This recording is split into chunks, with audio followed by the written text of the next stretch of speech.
Hello all, byte size ragi cookies without அவன் எப்படி பண்ணுறதுன்னு பார்த்துடலாமா? அதுக்கு ஒரு பாத்திரத்தில் 1/4 கப் கீ ஆர் உருக்கின வெண்ணெய் சேர்த்துக்கோங்க.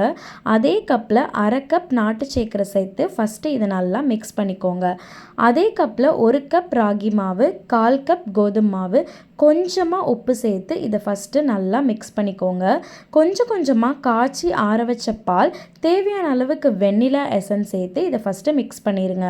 அப்புறமா 1 ஸ்பூன் பேக்கிங் சோடா சேர்த்து சப்பாத்தி மாவு பதத்துக்கு வந்ததுக்கப்புறமா அழுத்தி உருட்டாமல் ரொம்ப ஸ்மூத்தாக பைட் சைஸ் குக்கீஸாக எடுத்துக்கோங்க. கீ தடவி கொஞ்சமாக கோதுமை மாவு டஸ்ட் பண்ண இட்லி பாத்திரத்தில் இதை வச்சு அடியில் கல்லுப்பு போட்டு நல்லா ஒரு 40 மினிட்ஸ் வச்சு எடுத்தீங்க அப்படின்னா மொறு மொறுன்னு ராகி குக்கீஸ் ரெடி ஆகிடும். ஈஸியாக செய்யலாம், வீட்டிலே செஞ்சு பாருங்கள். கண்டிப்பாக ட்ரை பண்ணி பாருங்கள். டேஸ்ட்டு செம்மையாக இருக்கும். தேங்க்ஸ் ஃபார் வாட்சிங்.